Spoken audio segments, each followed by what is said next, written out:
إن الحمد لله نحمده ونستعين به ونستغفره ونؤمن به ونتوكل عليه ونعوذ بالله من شرور أنفسنا وسيئات أعمالنا من يهده الله فلا مضل له ومن يضلل فلا هادي له وأشهد أن لا إله إلا الله وحده لا شريك له وأشهد أن محمدا عبده ورسوله أرسله بالهدى ودين الحق ليظهره على الدين كله ولو كره المشركون يا أيها الناس اتقوا ربكم الذي خلقكم من نفس واحدة وخلق منها زوجها وبث منهما رجالا كثيرا ونساء واتقوا الله الذي تساءلون به والأرحام إن الله كان عليكم رقيبا يا أيها الذين آمنوا اتقوا الله حق تقاته ولا تموتن إلا وأنتم مسلمون يا أيها الذين آمنوا اتقوا الله وقولوا قولا سديدا يصلح لكم أعمالكم ويغفر لكم ذنوبكم ومن يطع الله ورسوله فقد فاز فوزا عظيما ثم أما بعد فإن خير الحديث كتاب الله وخير الهدي هدي محمد صلى الله عليه وسلم وشر الأمور محدثاتها وكل محدثة بدعة وكل بدعة ضلالة أيها الإخوة المؤمنون أوصيكم بتقوى الله أعوذ بالله من الشيطان الرجيم وضرب الله مثلا للذين آمنوا امرأة فرعون إذ قالت رب ابن لي عندك بيتا في الجنة ونجني من فرعون وعمله ونجني من القوم الظالمين. ബഹുമാനമുള്ള വിശ്വാസികളെ വിശ്വാസിനികളെ, തഖ്വ ഉള്ളവരായി ജീവിക്കണേ എന്ന് വസിയ്യത്ത് ചെയ്യുകയാണ്. പരിശുദ്ധ ഇസ്ലാം പുരുഷന്മാർക്കെന്ന പോലെ തന്നെ സ്ത്രീകൾക്കും ധാരാളം സ്ഥാനമാനങ്ങൾ നൽകിയിട്ടുണ്ട്. അത് മനസ്സിലാക്കണമെങ്കിൽ ഇസ്ലാമിന് മുമ്പുള്ള നാട്ടിലേക്ക്, ചരിത്രത്തിലേക്ക് നമ്മളൊന്ന് മടങ്ങണം. ഇസ്ലാമിന്റെ മുമ്പ് ഉണ്ടായിരുന്ന ഒരു ദുരാചാരം നമുക്കൊക്കെ അറിയാം. പെൺകുട്ടിയാണ് എന്നറിഞ്ഞാൽ ആ കുട്ടിയെ ജീവനോടെ കുഴിച്ചു മൂട്ടും. അത് ഖുർആൻ എടുത്തു പറഞ്ഞത് തന്നെ വൈദാ ബുശ്ശിറ അഹദുഹും ബിൽ ഉൻസാ, പെൺകുട്ടി ജനിച്ചു എന്ന സന്തോഷം അറിയിക്കപ്പെട്ടാൽ. അപ്പൊ ഖുർആന്റെ നിയമപ്രകാരം പെൺകുട്ടി ജനിക്കുന്നത് തന്നെ സന്തോഷമാണ്. അങ്ങനെ അറിയിക്കപ്പെട്ടാൽ ദല്ല വജ്ഹുഹു മുസ്വദ്ദൻ വഹുവ കദീം, മുഖം കറുക്കും. യതവാറാ മിനൽ ഖൗമി മിൻ സൂഇ മാ ബുശ്ശിറ ബി, ഈ ഒരു സന്തോഷം കേട്ടാൽ തന്നെ അവനാകെ വെറുത്ത് ജനങ്ങളിൽ നിന്ന് അപമാനം കൊണ്ട് ഒഴിഞ്ഞു നിൽക്കും. അവൻ ചിന്തിക്കും അയുംസിക്കുഹു അലാ ഹൂനിൻ അം യദുസ്സുഹു ഫിത്തുറാബ്, പിടിച്ചു വെക്കണോ കൊന്നു കളയണോ എന്ന് ചിന്തിക്കും. അലാ സാഅ മാ യഹ്കുമൂൻ, വല്ലാത്തൊരു വിധിയാണ് എന്ന് ഖുർആൻ പറയുന്നു. അതിന്റെയും മുമ്പ് ഗ്രീക്ക് നാഗരികത, സിവിലൈസേഷൻ, ഗ്രീക്ക് സിവിലൈസേഷൻ, അതുപോലെ റോമൻ സിവിലൈസേഷൻ ഒക്കെ ചരിത്രത്തിൽ പരാമർശിക്കപ്പെട്ടിട്ടുണ്ട്.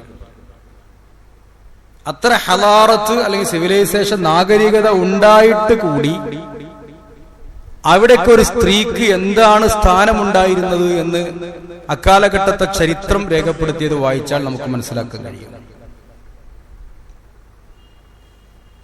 അതുപോലെ തന്നെ ഫിലോസഫർമാർ സ്ത്രീകൾക്ക് തലച്ചോറുണ്ടോ ഇല്ലേ എന്ന് ആധുനിക എന്ന് പറഞ്ഞാൽ കുറച്ചു മുമ്പുള്ള ഫിലോസഫർമാർക്ക് വരെ ചർച്ച ചെയ്തിട്ടുണ്ട്. നമ്മൾ ചരിത്രം പരിശോധിക്കണം. സ്ത്രീ എന്ന് പറയുന്നത് തലച്ചോറുണ്ടോ ഇല്ലേ എന്നുള്ളത്. ആരോ പറഞ്ഞു തലച്ചോറിന് വലുപ്പക്കുറവും തലമുടിക്ക് നീളവുമുള്ള ഒരു ജന്തു എന്ന് വർണ്ണിച്ചിട്ടുണ്ട് സ്ത്രീകളെ പല ആളുകൾ. ഒരു സ്ഥാനം കൊടുത്തിട്ടില്ല എന്നല്ല. പല വേദഗ്രന്ഥങ്ങളൊക്കെ എടുത്ത് പരിശോധിച്ചാൽ തഹരീഫ് എന്നാണ്, കൃത്യമായി അള്ളാഹ് ഇറക്കിയതല്ല. അള്ളാഹ് അങ്ങനെ പറയില്ല. കഴുതനോട് ഉപമിച്ചിട്ടുണ്ട്. പല അടിമത്വത്തിന് പറ്റുള്ളൂ എന്ന് പറഞ്ഞവരുണ്ട്. നമ്മുടെ ഇന്ത്യ രാജ്യത്ത് തന്നെ എടുത്തു നോക്കിയാൽ നമുക്കറിയാം, സ്ത്രീകൾക്കെതിരെ ഏറ്റവും നല്ല പിന്നെ ചെയ്തിയായിരുന്നു സതീ സമ്പ്രദായം. നമ്മളൊക്കെ സ്കൂളിൽ പഠിക്കുമ്പോൾ അന്നൊക്കെ സോഷ്യലിൽ വന്നിരുന്ന ചോദ്യം അതായിരുന്നു, സതീ സമ്പ്രദായം നിർത്തലാക്കിയതാര്? അപ്പൊ നമ്മള് രാജാ റാംമോഹൻ റായ്, വില്യം പ്രഭു, എന്താണെന്നറിയില്ല. നിയമം മൂലം ഇന്നും ഇന്ത്യൻ പീനൽ കോഡിൽ അതുണ്ട് എന്നാണ് എന്റെ ഓർമ്മ. കാരണം മതപരമായ ഒരു വിഭാഗത്തിന്റെ വിശ്വാസത്തിന്റെ പേരിൽ രാജസ്ഥാൻ പോലെയുള്ള ചില സ്ഥലങ്ങളിൽ ഇന്നും ചില ഗോത്രങ്ങളില് പരിഷ്കാരം ചെന്നിട്ടില്ലാത്തവർ നടക്കപ്പെടുന്നു എന്നുള്ളതാണ് വലിയ വിശ്വാസം. ഭർത്താവ് മരിച്ചാൽ പിന്നെ വേറെ വിവാഹം കഴിക്കാൻ പറ്റില്ല. ഒന്നുകിൽ ആ ചിതയിൽ ചാടി ആത്മഹത്യ ചെയ്യണം, അല്ലെങ്കിൽ അവളെ കത്തിക്കണം, അല്ലെങ്കിൽ കുഴിച്ചു മൂടണം. അതാണ് സതി സമ്പ്രദായം എന്ന് പറയുന്നത്. സതിയ ഇതൊക്കെ നടന്നിരുന്നു എന്നാണ്. പക്ഷെ ഇസ്ലാം നൽകുന്ന ആനുകൂല്യങ്ങൾ എടുത്ത് പരിശോധിക്കുമ്പോഴാണ് ഇതൊക്കെ നമ്മൾ വായിച്ചാൽ മനസ്സിലാവും, കുറെ കേട്ടാൽ മനസ്സിലാവില്ല. ശരിക്കും നമ്മൾ ചരിത്രം വായിക്കുമ്പോൾ സ്ത്രീകളോടുള്ള അവഗണന വ്യക്തമാവും. ഇപ്പൊ ഈ 4 ആൾക്കാർ പറഞ്ഞ മരുന്നല്ല, ഇപ്പൊ ഇസ്ലാമിനാണ് കുറ്റം. ഇസ്ലാം സ്ത്രീകളെ അങ്ങനെ ആക്കുന്നു ഇങ്ങനെ ആക്കുന്നു എന്ന് പറഞ്ഞ് വെറുതെ പ്രചരിപ്പിക്കാം. അപ്പൊ ഞാൻ ആലോചിക്കും, ഇസ്ലാമിനെ സംബന്ധിച്ചിടത്തോളം ജീവൻ നൽകിയത് ഇസ്ലാമാണ്. കൊല്ലരുത്, ജീവിക്കണം. കാരണം മനുഷ്യ സമൂഹത്തിന്റെ പകുതിയിലധികമാണ് ഇന്നത്തെ കണക്ക് പ്രകാരം. അതുകൊണ്ട് അവർ ജീവിക്കണം, അവരാവശ്യമാണ് ഇസ്ലാം പറഞ്ഞു. അപ്പൊ ജീവൻ നൽകിയത് ഇസ്ലാമാണെന്ന് പറയാം. അതേപോലെ തന്നെ പുനർവിവാഹത്തിന് അവകാശം നൽകിയതും ഇസ്ലാമാണ്.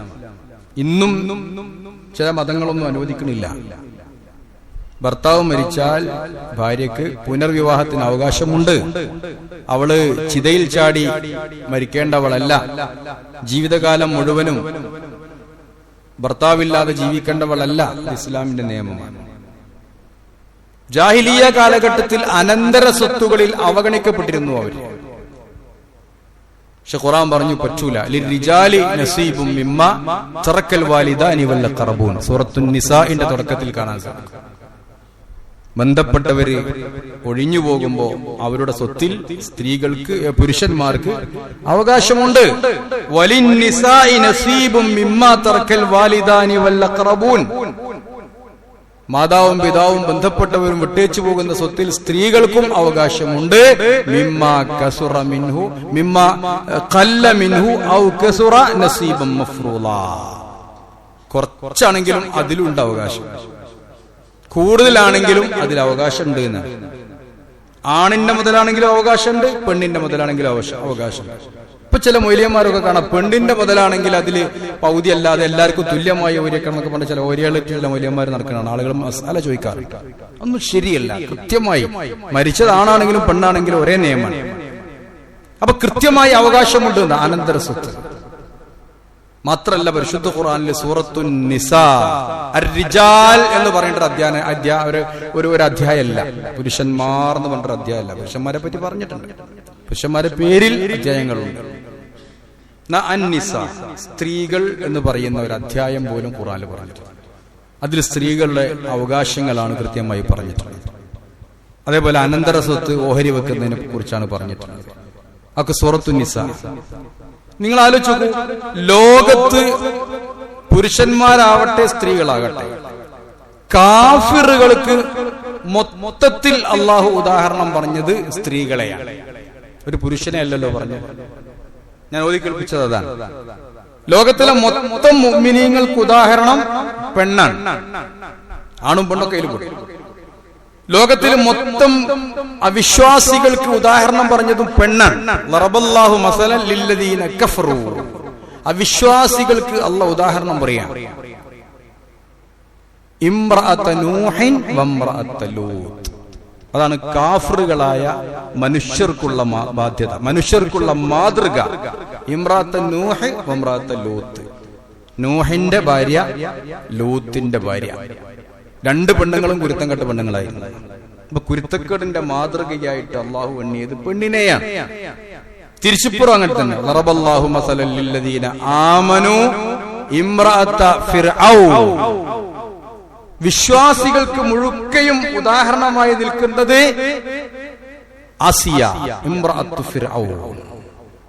മറ്റൊന്ന് മറിയം ഇബ്നത്തു ഇമ്രാൻ. ഇമ്രാന്റെ മകള് മറിയം. അപ്പൊ മറിയമും ആസിയയും, ലൂത്തിന്റെ ഭാര്യയും നൂഹിന്റെ ഭാര്യയും മോശപ്പെട്ടവർക്ക് ഉദാഹരണം. മൊത്തത്തിൽ എല്ലാവർക്കും ആലോചിച്ച് നോക്കൂ. അപ്പൊ പെണ്ണുങ്ങൾക്ക് ഒരു സ്ഥാനം കൊടുക്കാതിരുന്നിട്ടില്ല. അവിടെ ഒരു പുരുഷന്റെ പേര്, എത്ര മോശപ്പെട്ട പുരുഷന്മാരുണ്ടായിട്ടുണ്ട്. ഫിറഔനെ പറഞ്ഞിട്ടില്ല, ഹാമാനിനെ പറഞ്ഞിട്ടില്ല, വേറെ ഒരാളെയും പറഞ്ഞിട്ടില്ല. കുരുത്തം കെട്ട 2 പെണ്ണുങ്ങളെയും വളരെ നല്ല വിശ്വാസികളായ ആത്മാർത്ഥതയുള്ള ദീനീബോധമുള്ള ഇഖ്ലാസുള്ള 2 സ്ത്രീകളെയുമാണ് അല്ലാഹു തആല ഉദാഹരണം പറഞ്ഞത്. അതുകൊണ്ട് ഖുർആൻ കൃത്യമായിട്ട് സ്ത്രീകൾക്ക് അവരുടെ അവകാശങ്ങൾ നൽകിയിട്ടുണ്ട് എന്നതാണ്. ഇന്ന് പറയുന്നത് സ്ത്രീ സമത്വവാദികളാണ്. സമത്വം ആലോചിക്കൂ. ലോകത്തിന്റെ ഒരു തത്വമുണ്ട്, 2 ഓപ്പോസിറ്റ് ഒന്നാവൂല. ഒരു കാന്തം, അതിന് നെഗറ്റീവും പോസിറ്റീവും ഉണ്ട്. ആ 2 ഭാഗവും ഒരിക്കലും ഒന്നിക്കൂല. വിജാതീയ ധ്രുവങ്ങളും സ്വജാതീയ ധ്രുവങ്ങളും ഒക്കെ കുട്ടികൾ പഠിക്കാം. അത് ഒരു രണ്ടും 2ആണ്. ഒരിക്കലും അത് 2 ഭാഗവും ഒരു കാന്തത്തിന്റെ ദണ്ട് അപ്പുറപ്പുറം ഒക്കെ 2 ഭാഗം കൂടി ഒന്നിക്കാത്ത അവസരം ഒന്നിക്കൂല. വൈരുദ്ധ്യങ്ങൾ തമ്മിൽ ഒരിക്കലും യോജിക്കൂല. ഖുർആൻ പറയുന്നുണ്ട്, ഖുൽ ഹൽ യസ്തവി ദുലുമാതു വന്നൂർ, ഇരുട്ടും വെളിച്ചു ഒന്നിക്കോ, വലാ യസ്തവിൽ അഅമാ വൽ ബസീർ, അന്ധനും കുരുടനും സമമാണോ? അല്ല. വലാ വലൽ ദുലുമാതു വലൽ ലൈൽ, രാവും പകലും സമമല്ല. ജാഹിലും ആലിമും സമമല്ല. രാത്രിയും പകലും സമമല്ല. വല്ലൈലി ഇദാ യഗ്ഷാ വന്നഹാരി ഇദാ തജല്ല, രാത്രി മൂടിപ്പോകും, പകല് വെളിവാകും. അതേപോലെ തന്നെ വ്യത്യാസങ്ങളുണ്ട്. വമാ ഖലഖൽ ദക്കറ വൽ ഉൻസ, ആണിനെയും പെണ്ണിനെയും സൃഷ്ടിച്ചത് ആ ഒരു വ്യത്യാസത്തോടു കൂടെയാണ്. ബയോളജിക്കലി വ്യത്യാസമുണ്ട്. ഒരാള് പറഞ്ഞാലും അത് മാറ്റാൻ കഴിയില്ല. ഒരു പക്ഷേ നമ്മുടെ നാട്ടിൽ നടന്ന പോലെ അവയവം മാറ്റിയത് കൊണ്ടൊന്നും പെണ്ണ് പെണ്ണല്ലാതിരിക്കൂല. അവയവം മാറ്റിയത് കൊണ്ട് ആണും പെണ്ണും സമമാകൂല.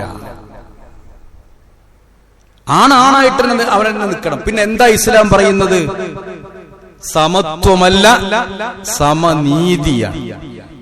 തുല്യമായ നീതി ഉണ്ടായിരിക്കണം. അതാണ് ഇസ്ലാം പറയുന്നത്, നടപ്പാക്കുന്നത്. സമത്വം ഒരിക്കലും പറ്റൂല, നടക്കൂല. സമത്വമല്ല, സ്ത്രീ പുരുഷ സമത്വമല്ല, സ്ത്രീ പുരുഷ നീതിയാണ്. അതുകൊണ്ട് തന്നെ ഇസ്ലാം എല്ലാ വിഷയത്തിലും സ്ത്രീകൾക്ക് നീതി നടപ്പാക്കിയിട്ടുണ്ട്. സ്ത്രീകൾക്ക് നീതി നടപ്പാക്കിയിട്ട് ഏത് വിഷയങ്ങൾ എടുത്ത് പരിശോധിച്ച് നോക്കി, ഇസ്ലാമിലെ ഒരു വ്യത്യാസവും സ്ത്രീകൾക്ക് ആ വിഷയത്തിൽ അല്ലാഹു നൽകിയിട്ടില്ല. തുല്യനീതിയാണ്. കട്ടാൽ ശിക്ഷ കിട്ടും, കൊന്നാൽ ശിക്ഷ കിട്ടും, വ്യഭിചരിച്ചാൽ ശിക്ഷയുണ്ട്. അവിടെ നിന്നും ആണും പെണ്ണും തമ്മിൽ വലിയ വ്യത്യാസമൊന്നുമില്ല. അതേപോലെ അമലുസ്സാലിഹാത്ത്, നല്ല കർമ്മങ്ങൾ ചെയ്താൽ സ്ത്രീയാണെങ്കിലും പുരുഷനാണെങ്കിലും കൃത്യമായ പ്രതിഫലമുണ്ട്. മൻ അമില സാലിഹൻ മിൻ ദക്കരിൻ വ ഉൻസാ ഫലനുഹിയന്നഹു ഹയാതൻ ത്വയ്യിബ, നല്ല പ്രവർത്തനം ചെയ്താൽ ഒരു വ്യത്യാസമില്ല. മിൻ ദക്കരിൻ ഔ ഉൻസ, ആണ് എന്നോ പെണ്ണ് എന്നോ വ്യത്യാസമല്ല. അതാണ് നീതി എന്ന് പറയുന്നത്. പുരുഷൻ നിസ്കരിച്ചാൽ കൂടുതൽ കൂലി, സ്ത്രീ നിസ്കരിച്ചാൽ കൂടുതൽ കൂലി ഇല്ല. പുരുഷൻ ഹജ്ജ് ചെയ്താൽ കൂടുതൽ കൂലി, സ്ത്രീ ഹജ്ജ് ചെയ്താൽ കൂടുതൽ കൂലി, അല്ലെങ്കിൽ കുറവ് കൂലി, അങ്ങനെയൊന്നുമില്ല. ഖുർആൻ പറയാം, മൻ അമില സാലിഹൻ മിൻ ദക്കരിൻ ഔ ഉൻസ, ആണാവട്ടെ പെണ്ണാവട്ടെ അമലുസ്സാലിഹാത്ത് ചെയ്യുക എന്നതാണ് മാനദണ്ഡം. വഹുവ മുഅ്മിനുൻ, വിശ്വാസത്തോട് കൂടിയായിരിക്കണം അമല് ചെയ്യേണ്ടത്. വിശ്വാസത്തോട് കൂടിയായിരിക്കണം അമല് ചെയ്യേണ്ടത്. എന്റെ തെങ്ങിന്റെ ചോട് കളക്കാൻ വേണ്ടി ഞാൻ വിളിച്ച പണിക്കാരൻ എന്റെ വീട്ടിലെ തെങ്ങിന്റെ ചോട് കളക്കണം, എന്നാലേ ഞാൻ കൂലി എടുക്കുള്ളൂ. പിന്നെ ആരെങ്കിലും നിന്നിട്ട് ഓലൊന്നുമില്ലാത്ത സ്വർഗത്തേക്ക് ഞാൻ ഇല്ലാന്ന് വേണ്ടൊന്നും കാര്യമില്ല. അവരാരെ സ്വർഗത്തിലേക്ക് പോകണമെങ്കിൽ അവരാര് പറഞ്ഞ പണി ചെയ്യണം, അള്ള പറഞ്ഞ പണി ചെയ്യണം. അപ്പോഴേ എന്തുണ്ടാവുള്ളൂ, അള്ള കൂലി കൊടുക്കുള്ളൂ. അതാ വഹുവ മുഅ്മിനുൻ എന്ന് പറഞ്ഞതിന്റെ അർത്ഥം. അള്ള ചെയ്ത പണി അള്ള പറഞ്ഞ മാതിരി ചെയ്യണം. തെങ്ങിന്റോട് കളക്കാൻ വിളിച്ചിട്ട് ഏതെങ്കിലും തെങ്ങിന്റോട് കളച്ചിട്ട് എന്റെ അടുത്ത് കൂലി വയ്ക്കാൻ വന്നാൽ ഞാൻ കൊടുക്കൂല. എന്റെ ഉത്തരവാദിത്തപ്പെട്ട എന്റെ നിർദ്ദേശപ്രകാരം എന്റെ തെങ്ങും തോട്ടത്തിലെ തെങ്ങ് കളച്ചാലേ ഞാൻ കൂലി കൊടുക്കുള്ളൂ. എന്നിട്ട് മറ്റോന്റെ തെങ്ങിനോട് തെങ്ങല്ലേ കളച്ചത്, തെങ്ങിൻ്റോടല്ലേ കളച്ചത്, നല്ല മണ്ണാക്കിയില്ലേ, മണ്ണ് നല്ല മറിഞ്ഞില്ലേ, കൂലി കൊടുക്കൂലേ ചോദിച്ചാൽ അത് കൂലിയാവൂല, കൂലി കൊടുക്കൂല, അള്ളാഹ് കൂലി കൊടുക്കൂല. പിന്നെ അതിന് ആരും ദുഃഖിച്ചിട്ടും വിഷമിച്ചിട്ടൊന്നും കാര്യമില്ല. അപ്പൊ അത് ഈമാൻ ഉണ്ടായിരിക്കണം. അമലുസാലിയാത്ത് ചെയ്യുമ്പോ അള്ളാഹ് കൂലി തരും എന്ന് പറഞ്ഞ അള്ളാഹ് പറഞ്ഞ അമലുസാലിയത്ത് അള്ളാഹ് പറയുമ്പോഴേ അമലു സാലിഹ് ആവുള്ളൂ, അത് ചെയ്യണം. എന്നാൽ ഫലനുഹയ്യന്നഹു ഹയാത്തൻ ത്വയ്യിബ, അവനെ ഞാൻ നല്ല ജീവിതം ജീവിപ്പിക്കുന്നവർ, ജീവിതത്തിൽ നല്ല മനസ്സമാധാനം ഉണ്ടാവും, കുറെ പണം ഉണ്ടാവുന്നല്ല, നല്ല പണി ചെയ്താൽ അത് മിൻ ദക്കരിൻ വ ഉൻസ, ആണിനും പെണ്ണിനും ഉണ്ടാവും. മാത്രമല്ല വലനജ്സിയന്നഹും അജ്റഹും ബിഅഹ്സനി മാ കാനൂ യഅമലൂൻ, അവരുടെ പ്രതിഫലം അവർ ഇവിടെ ചെയ്തതിനേക്കാൾ നന്നായിട്ട് നാളെ പരലോകത്ത് അവർക്ക് നൽകുകയും ചെയ്യും എന്നാണ്. ഫസ്തജാബ ലഹും, ദുആ ചെയ്യുന്നവരെ പറ്റി അല്ലാഹ് പറയുന്നത്. ഒരു പ്രാർത്ഥിക്കും, യതഫക്കറൂന ഫീ ഖൽഖിസ് സമാവാതി വൽ റബ്ബനാ മാ ഖലഖ്ത ഹാദാ ബാതില സുബ്ഹാനക ഫഖിനാ അദാബന്നാർ. അങ്ങനെ പ്രാർത്ഥിക്കുന്ന വിഭാഗം ആളുകളുണ്ട്, സ്വർഗ്ഗം വേണേ എന്നൊക്കെ പറഞ്ഞ് പ്രാർത്ഥിക്കുന്ന ആളുകളുണ്ട്. അല്ലാഹ് പറയാ ഫസ്തജാബ ലഹും റബ്ബുഹും, റബ്ബ് അവർക്ക് ഉത്തരം ചെയ്തിട്ടുണ്ട്. അന്നീ ലാ ഉളിഉ അമല ആമിലിൻ മിൻകും മിൻ ദക്കരിൻ ഔ ഉൻസ ബഅദുകും മിൻ ബഅദ്, ഒരൊറ്റ ആളുടെയും പ്രാർത്ഥിച്ചതിന്റെ പ്രതിഫലം ഞാൻ പാഴാക്കി കളയില്ല. ബഅദുകും മിൻ ബഅദ്, നിങ്ങളിൽ ചിലർ നിന്ന് തന്നെയാകുന്നു ചിലർ. അതാണ് ഇസ്ലാമിൽ പറയുന്ന നീതി എന്ന് പറയുന്നത്. ഇത്ര കൃത്യ, ആണെന്നെയാണ് പെണ്ണും, പെണ്ണെന്നെയാണ് ആണും. ഏത് വിഷയത്തില്? ബയോളജിക്കൽ അല്ല, ഈ വിഷയം പ്രതിഫലം കിട്ടും. മിൻ ദക്കരിൻ ഔ ഉൻസ, ആണാവട്ടെ പെണ്ണാവട്ടെ ഒരാളുടെയും പ്രതിഫലം ഞാൻ മുടക്കി കളയില്ല, കൊടുക്കും എന്ന് തന്നെയാണ് അള്ളാഹ് പറയുന്നത്. ആണ് അധ്വാനിച്ചാൽ ആണിന് പ്രതിഫലം കിട്ടും, പെണ്ണധ്വാനിച്ചാൽ പെണ്ണിന് പ്രതിഫലം കിട്ടും, കൃത്യമായി പറഞ്ഞിട്ടുണ്ട്. അതാണ് ഇസ്ലാം കൽപ്പിക്കുന്ന നീതി എന്ന് പറയാൻ. ഖുർആനിൽ പറയാം, പുരുഷന്മാരെ പറ്റി കുറെ പറയുമ്പോ ചിലപ്പോ പെണ്ണുങ്ങൾക്കൊരു സംശയം, അങ്ങനെയാണല്ലോ, ചില ആണുങ്ങൾക്ക് സംശയം ഉണ്ടാവും. എല്ലാം അല്ലാഹു തആല കൊടുക്കുന്നുണ്ട്, പക്ഷെ അല്ലാഹു തആല ചിലത് മുബാലഗത്തിൽ പറയും, സാമാന്യവൽക്കരിച്ചുകൊണ്ട് പറയും. ഖുൽ ഹുവല്ലാഹു അഹദ്, പറയുക ഹുവ അവൻ, അല്ലാഹു അള്ളയാണ്, അഹദ് ഒരുത്തനാണ്. അള്ളാഹനെ ഹുവ എന്ന് പറയാൻ പറ്റും, അവൻ എന്ന് പറയാൻ പറ്റും, അള്ളാഹനെ അതിന് അഗ്ലബിയ്യത്ത് എന്ന് പറയും. അള്ളാഹ് ആണല്ല, അള്ളാഹ് പെണ്ണല്ല, അങ്ങനെയും പറയാൻ പറ്റും. അപ്പൊ അതുകൊണ്ട് അവൻ എന്ന് പറയാൻ പറ്റും, അവൾ എന്ന് പറയാൻ പറ്റും? ഇല്ല. അങ്ങനെ ചില കാര്യങ്ങൾ പരിശുദ്ധ ഖുർആനിൽ പറയും. അതുകൊണ്ട് ചിലത് പറയും, നിങ്ങൾക്ക് ഹൂറികളുണ്ട് സ്വർഗത്തിൽ. അപ്പൊ ആണുങ്ങൾക്ക് തോന്നുന്നല്ല, ഹൂറന്മാരില്ലേ? ചിലർ ചോദിക്കും, ഹൂറന്മാരില്ലേ? ഹൂറികൾ തന്നെ ഉള്ളൂ, ഹൂറന്മാരും വേണ്ടേ സ്വർഗത്തിൽ ചോദിക്കും. ഉണ്ട്, അത് അഗ്ലബിയത്ത് എന്നതിന് പറയാം. ഭൂരിപക്ഷം പറയുന്ന രൂപത്തിൽ പറയാന്നുള്ളത് മാത്രമേ ഉള്ളൂ. അതൊരു ഗ്രാമാറ്റിക്കലാണ്, ഗ്രാമറായിട്ട് പറയുന്ന വിഷയങ്ങളാണ്. അങ്ങനെ ചില സംശയം വന്നപ്പോൾ അല്ലാഹ് ആയത്തിറക്കാൻ സൂറത്തുൽ അഹ്സാബില്, ഇന്നൽ മുസ്ലിമീന വൽ മുസ്ലിമാത്ത് വൽ മുഅ്മിനീന വൽ മുഅ്മിനാത്ത് ഖാനിതീന വൽ ഖാനിതാത്ത് അസ്സായിമീന വസ്സായിം, അങ്ങനെ പറഞ്ഞിട്ട് ഒരുപാട് ആളുകൾ 10ഓളം എണ്ണി പറയാൻ അല്ലാഹ് പറയാ. മുസ്ലിമീന മുസ്ലിമാത്ത്, മുഅ്മിനീന മുഅ്മിനാത്ത്, ഖാനിതീൻ ഖാനിതാത്ത്, സായിമീൻ സായിമാത്ത്, ഖാശിഈൻ ഖാശിആത്ത്, ഹാഫിളീന ഫുറൂജഹും ഹാഫിളാത്ത്, ദാകിരീന അല്ലാഹ കസീറൻ ദാകിറാത്ത്. 10 വിശേഷണങ്ങൾ എണ്ണി പറയാ.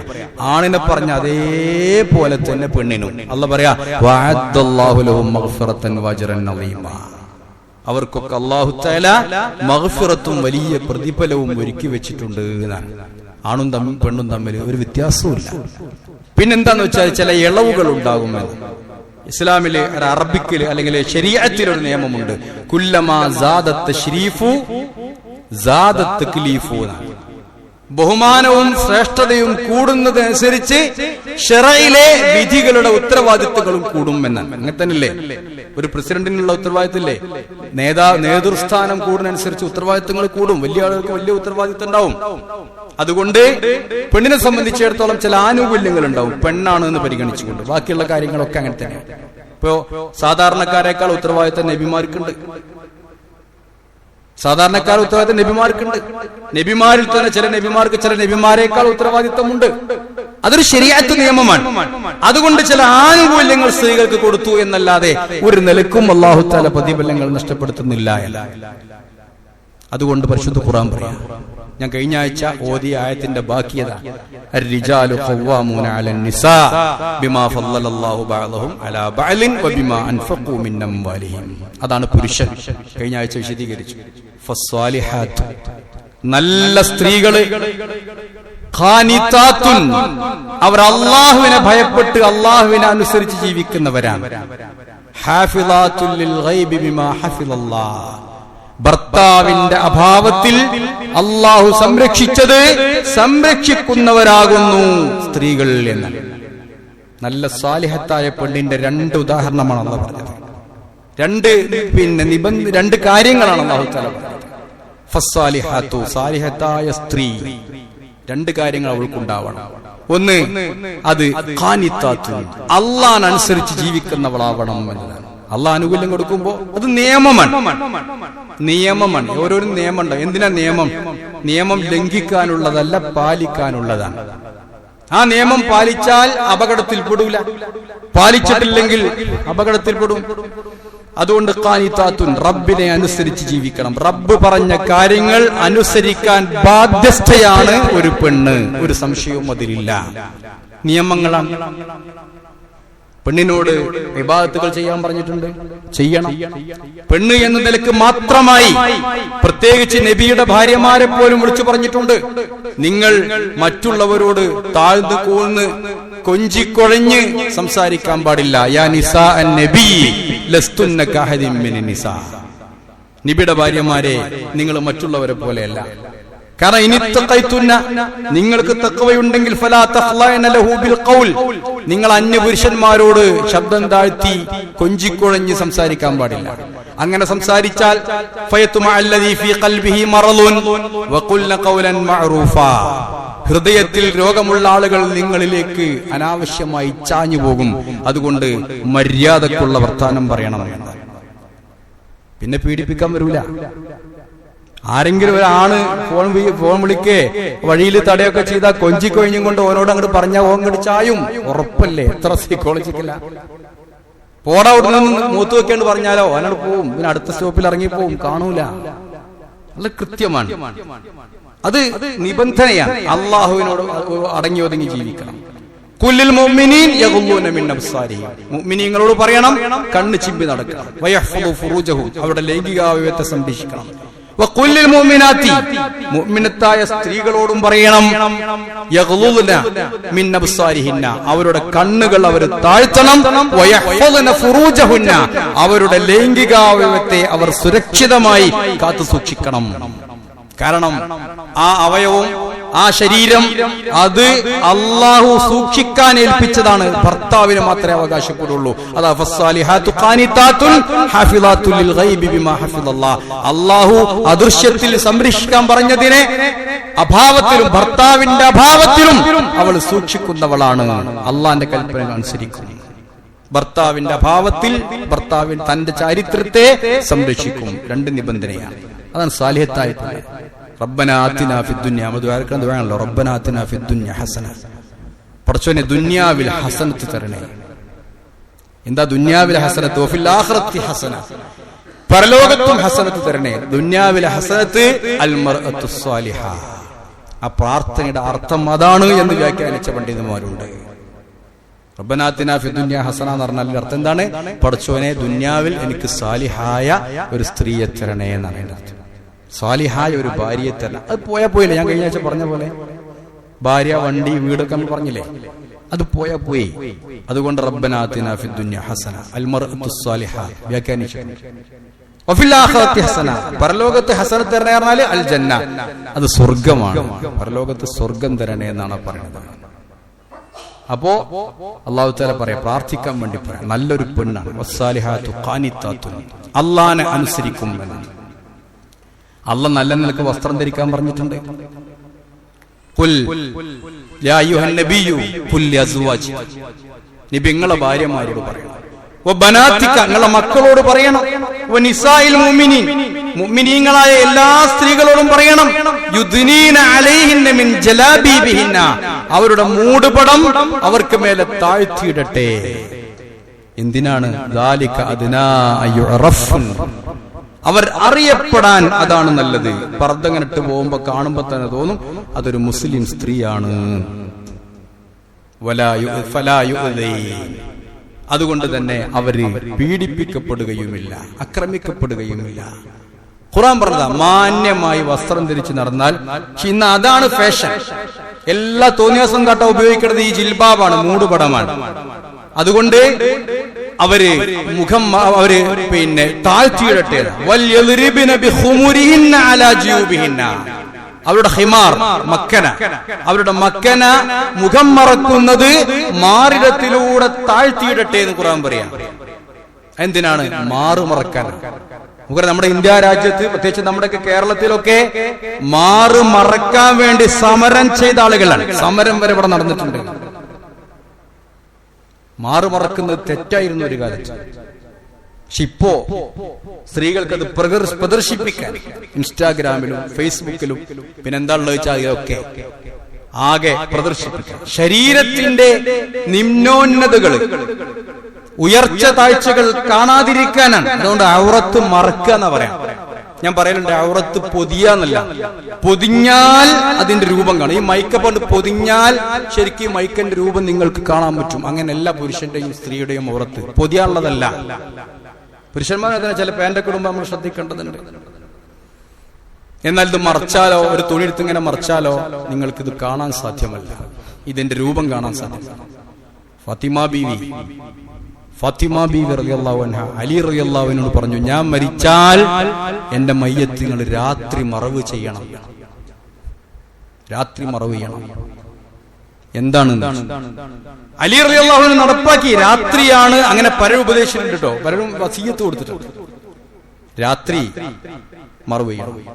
എന്തേന്ന് അറിയോ? സാധാരണ പകലാ മറവ് ചെയ്യേണ്ടത്. ഫാത്തിമ ബീവിക്ക് വലിയ ലജ്ജയായിരുന്നു. അപ്പൊ ഈ മയ്യത്ത് കഫൻ ചെയ്താൽ മയ്യത്ത് പൊതിയാ ചെയ്യാ. നമ്മുടെയൊക്കെ ജീവുള്ള പെണ്ണുങ്ങളും നടക്കുന്നത് മയ്യത്ത് പോലെയാണ്, പൊതിഞ്ഞിട്ടാണ്. ജീവുള്ള പെണ്ണുങ്ങൾ നടക്കുന്നത് പൊതിഞ്ഞിട്ടാണ്. പൊതിയേണ്ടത് എപ്പോഴാണ്? മരിച്ചാലാണ്.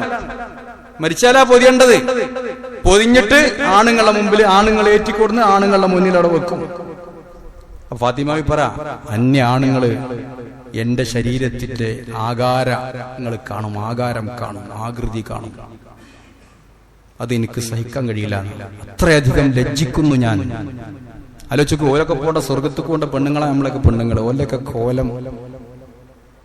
അങ്ങനെ അതുകൊണ്ടാണ് ആരും കാണാതെ ആ ഒരു വസിയ്യത്ത് നിറവേറ്റിക്കൊണ്ടാണ് അലി റളിയല്ലാഹു അൻഹു ആരും കാണാതെ രാത്രിയിൽ മയ്യത്ത് ഖബറടക്കിയത് നിങ്ങൾക്ക് ചരിത്രത്തിൽ കാണാൻ സാധിക്കും. അപ്പൊ മരിച്ചിട്ട് പോലും എന്റെ ശരീരത്തിന്റെ ആകാരം ആരും കാണരുതേ എന്ന് വിചാരിക്കുന്ന അത്ര മാതൃകയുള്ള അതിന്റെ അനന്തരാവകാശിയായ സ്ത്രീകൾ, സ്വർഗത്തേക്ക് പോകേണ്ട സ്ത്രീകൾ ഇന്ന് ഇൻസ്റ്റാഗ്രാമിലും യൂട്യൂബിലും പ്രത്യക്ഷപ്പെട്ട് ശരിക്ക് ശരീരത്തിന്റെ നിമ്നോന്നതികൾ കാണിച്ചുകൊണ്ടൊക്കെ നമ്മുടെ മക്കളാവാം, നമ്മുടെ മരുമക്കളാവാം, നമ്മുടെ ഭാര്യമാരാവാം. എനിക്കൊരു ലൈക്ക് തരി, എനിക്കൊരു കമന്റ് തരി, എന്നെ ഒന്ന് നോക്കി എന്നൊന്ന് പീഡിപ്പിക്കി എന്ന് പറഞ്ഞുകൊണ്ട് നടക്കുകയാണ്. എന്നിട്ട് പീഡിപ്പിച്ചാ പിന്നെ വേറെ പ്രശ്നം. നിങ്ങൾ ആലോചിക്കൂ, പെണ്ണ് എവിടെയാവണം എന്നുള്ളത്. അത് ഖാനിത്താത്തുൻ. അള്ളാഹ് പറയേണ്ട നബി പറയേണ്ട അവസാന കാലത്ത് കുറച്ച് പെണ്ണുങ്ങൾ ഉണ്ടാവുന്നു. നബി തങ്ങൾ കണ്ടിട്ടേ ഇല്ല അങ്ങനത്തെ ആളുകളെ. അവര് സ്വർഗത്തിന്റെ പരിമളം പോലും ആസ്വദിക്കില്ല. അവര് വസ്ത്രം ധരിച്ച നഗ്നകളാകുന്നു എന്നാണ്. 3 കാര്യമാണ്. ഒന്നുകിൽ ഖസീറ, ഷോർട്ട് ഡ്രസ്സുകൾ ധരിക്കും. കൈ വലിപ്പുണ്ടാവില്ല, ഊര വലിപ്പുണ്ടാവില്ല. അതൊക്കെ ഇപ്പൊ ഫാഷൻ. പാന്റ് ഇട്ടിട്ട് എത്തിയോ എത്തിയില്ലേ എന്ന് നോക്കുന്ന ഒരു കുപ്പായാണ് നമ്മുടെ കുട്ടികളൊക്കെ സ്കൂൾ പോകുമ്പോൾ ഇടുന്നത്. ഒരു പാന്റ് ഇട്ടിട്ട് വേഷം കെട്ടുക. എന്ത് പറഞ്ഞാലും നമ്മളൊക്കെ ആളുകൾ സപ്പോർട്ടാണ്. ആ സപ്പോർട്ടിനെ ചൂഷണം ചെയ്യുന്നത് നമ്മുടെ മുസ്ലിം കുട്ടികളാണ്. എല്ലാ അതിർവരമ്പുകളും പൊട്ടിച്ച് നീങ്ങിക്കൊണ്ടിരിക്കുകയാണ്. ഒന്നുകിൽ ഷോർട്സ്, അല്ലെങ്കിൽ നേരിയ വസ്ത്രങ്ങൾ. ശരീരത്തിന്റെ ഇവിടെയൊക്കെ നിറഞ്ഞ കൈ ഫുള്ള് നേരിയ കൈകൾ, അല്ലെങ്കിൽ എവിടേക്കാണോ നേരിയ വസ്ത്രങ്ങൾ, അല്ലെങ്കിൽ കീറിയ വസ്ത്രങ്ങൾ, നേരിയ വസ്ത്രങ്ങൾ. അതല്ലെങ്കിലോ മോശമായ പിന്നെ ശരീരം കാണുന്ന വസ്ത്രം. ഒന്നുകിൽ ഷോർട്ടായ വസ്ത്രങ്ങൾ, അല്ലെങ്കിൽ നേരിയ വസ്ത്രങ്ങൾ. ഇതൊക്കെ ധരിച്ചിട്ട് ഔറത്ത് മുഴുവൻ കാണിച്ചുകൊണ്ട് പുറത്തിറക്കുന്ന നിസാഉൻ കാസിയാത്ത്, സ്വർഗത്തിന്റെ പരിമളം മുഴുവൻ ആസ്വദിക്കൂല. അപ്പൊ അതുകൊണ്ട് ഒന്നാമത് അള്ളാഹ് പറഞ്ഞത് അനുസരിച്ച് ജീവിക്കണം പെണ്ണുങ്ങൾ എന്നാണ്. അതാണ് സാലിഹത്തായ സ്ത്രീ, ഖാനിത്താത്തുൻ. രണ്ടാമത് ഹാഫിളാത്തുൽ ഗൈബി ബിമാ ഹഫിളല്ലാഹ്, അള്ളാഹ് സംരക്ഷിച്ചത് ഗൈബിൽ, അദൃശ്യത്തിൽ, അബ്സെന്റിൽ ഇവള് കാത്തു സൂക്ഷിക്കണമെന്നാണ്. അത് പറയണത് ഭർത്താവിനെ അനുസരിക്കണം. അള്ളാഹനെ അനുസരിക്കുന്നത് പോലെ തന്നെ ഭർത്താവിനെയും അനുസരിക്കണം.